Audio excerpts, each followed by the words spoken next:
পৃষ্ঠা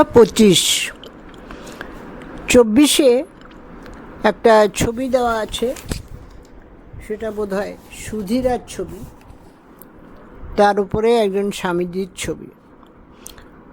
পৃষ্ঠা 25। পরিচয়।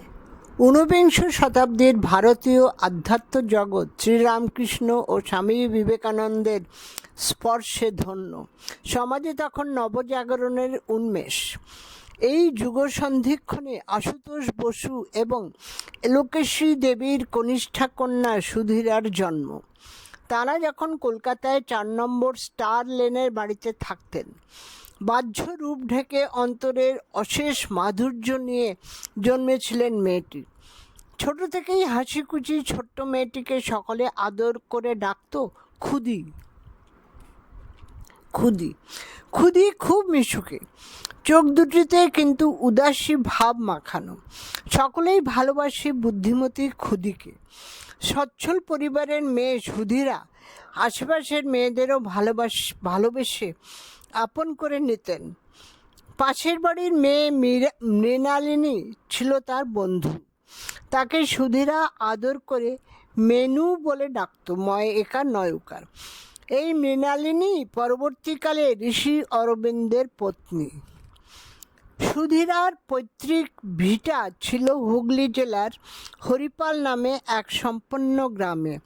পিতা আশুতোষ বসু সেখানকার জেজুর গ্রামের জমিদার ছিলেন। পৃষ্ঠা 26 ছিলাম। তার 2 পুত্র দেবব্রত ও প্রিয়ব্রত। 4 কন্যার মধ্যে বাড়ির বড়টির নাম জানা যায় না। বাকি 3 জন যথাক্রমে প্রমীলা, সরোজিনী এবং সুধীরা। আশুতোষ বসু কলকাতায় 4 নম্বর স্টার লেনে বসবাস শুরু করেন ও একটি লাইফ ইন্স্যুরেন্স কোম্পানি প্রতিষ্ঠা করেন। শোনা যায় সুধীরা যখন নিতান্তই বালিকা, বয়স বছর 1.5 কি 2, সেই সময় আশুতোষবাবু রেঙ্গুনে যান এবং দুর্ভাগ্যক্রমে সেখানেই দেহত্যাগ করেন। বড় হয়ে পিতার সম্বন্ধে সুধীরা লেখেন ইনভার্টেড কমার ভেতরে, আমার বাবা বড় ধার্মিক ও জ্ঞান পিপাসু ছিলেন। তাহার শেষ অবস্থার চিঠিগুলোই এখন আমাদের জীবনে পরিণত হইতেছে।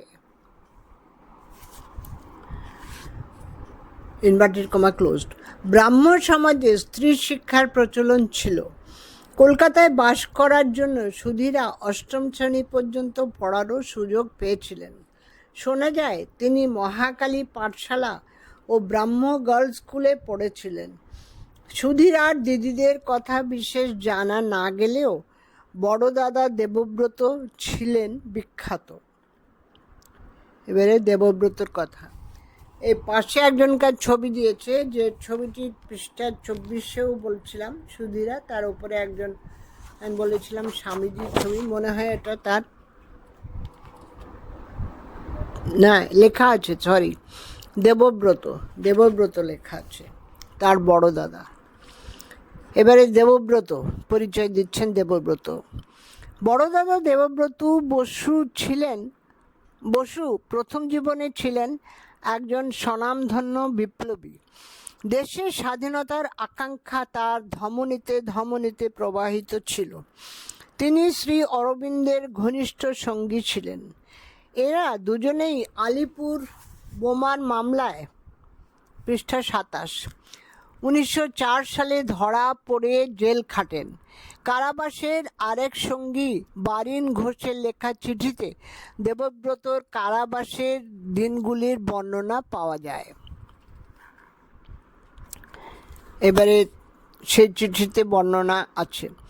দেবব্রত ইনভার্টেড কমার ভেতরে কথাটা। দেবব্রত ভোরে ঘুম থেকে উঠে বেলা 10টা পর্যন্ত নিরবচ্ছিন্নভাবে ধ্যান করতেন। দুপুরে আহারের পর নিঃশব্দে চলত গীতা পাঠ। শ্রী অরবিন্দ সেলের একটি কোণ বেছে নিয়ে নিমগ্ন থাকতেন ধ্যানে। সন্ধ্যায় উপনিষদ ইত্যাদি পাঠ হতো। কারাগার যেন পরিবর্তিত হয়েছিল সাধন পীঠে। স্বামী বিবেকানন্দের রচিত কোনো পুস্তক হাতে এলে সেগুলি হয়ে উঠত তাদের অবশ্য পাঠ্য। স্বামীজির চিন্তাধারার সঙ্গে পরিচিত হয়ে দেবব্রত প্রভৃতি কয়েকজন বিপ্লবীর মনে পরিবর্তনের ছোঁয়া লাগল। তাদের মধ্যে হলো সহিংস বিপ্লব নয়, বরং চারিত্রিক দৃঢ়তা ও আত্মশক্তির বিকাশেই হবে দেশের কল্যাণ। তার পরের ছবিটা প্রিয়ব্রত। জেল থেকে ছাড়া পেয়ে দেবব্রত ও তার সঙ্গী শচীন শ্রীমা সারদা দেবীর পদপ্রান্তে উপনীত হলেন। পরবর্তীকালে শ্রীরামকৃষ্ণ সংঘের সুযোগ্য সন্ন্যাসী হয়ে ওঠেন দেবব্রত। একাধারে তিনি ছিলেন শাস্ত্রজ্ঞ, স্থিতধী, আবার আমৃত্যু কর্মী। রামকৃষ্ণ সংঘের মুখপত্র উদ্বোধন ইনভার্টেড কমার ভেতরে এবং পরে প্রবুদ্ধ ভারত ইনভার্টেড কমার ভেতরে এর সম্পাদকের গুরু দায়িত্ব কিংবা মায়াবতী অদ্বৈত আশ্রমের অধ্যক্ষ হিসেবে তাঁর সাফল্য আজও স্মরণীয়। ওই ছবিটা দেবব্রত ও স্বামীজি হিসেবে, স্বামীজি মনে হচ্ছে, উনি তো স্বামীজি ছিলেন। পৃষ্ঠা 28। দেবব্রতর সঙ্গে সঙ্গে তাঁর বন্ধু শচীন পরবর্তীকালে স্বামী চিন্ময়ানন্দ এবং আরও একজন বিপ্লবী রামকৃষ্ণ মঠ ও মিশনে যোগদান করেন। শ্রীমা বলেছিলেন, ছেলেরা কি নির্ভীক...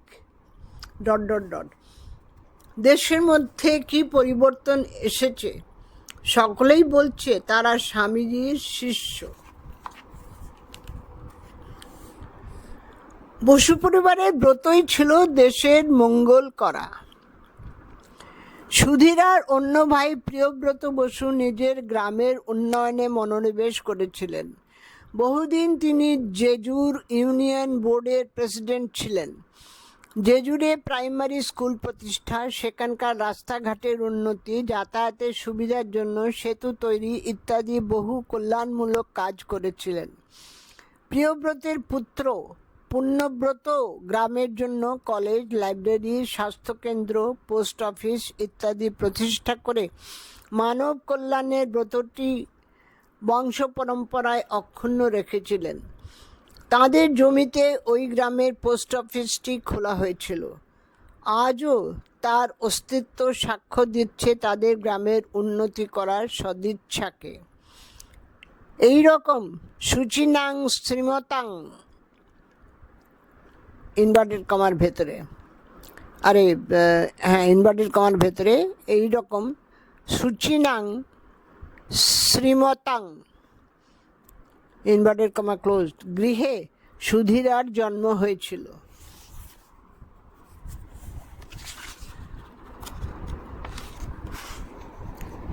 এবারে পৃষ্ঠা 29-এ কতগুলো ছবি দেওয়া আছে। জেজুরে সুধীরাদির পৈতৃক বাড়ি, পুরনো ছবি থেকে বাড়িটার ছবি দেওয়া আছে। তারপরে সুধীরাদির পৈতৃক বাড়ির বর্তমান ভগ্নদশা, একদম পুরনো ভাঙা বাড়ির মতো। আরেকটা ছবি ঠাকুর দালান, এটা বেশ ভালোই আছে। তারপরের ছবিটা প্রিয়ব্রতের পুত্র পুণ্যব্রতের প্রতিষ্ঠিত পোস্ট অফিস, এটা বেশ ভালোই আছে। এটা পৃষ্ঠা 29-এ 4টে ছবি দেওয়া আছে। জেজুরের সুধীরাদির পৈতৃক বাড়ি, সুধীরাদির পৈতৃক বাড়ির বর্তমান ভগ্নদশা, তারপরে ঠাকুর দালান আর পোস্ট অফিস, 4টে ছবি দেওয়া আছে। পৃষ্ঠা 29 অবধি পড়লাম। এরপরে 30-এ আরেকটা ছবি দেওয়া আছে, ব্যতিক্রমী মেয়েটি, তারপরের চ্যাপ্টার, সেটা পরের ফাইলে পড়ব। এই ফাইলটি এখানেই শেষ করলাম, পৃষ্ঠা 29 অবধি পড়লাম।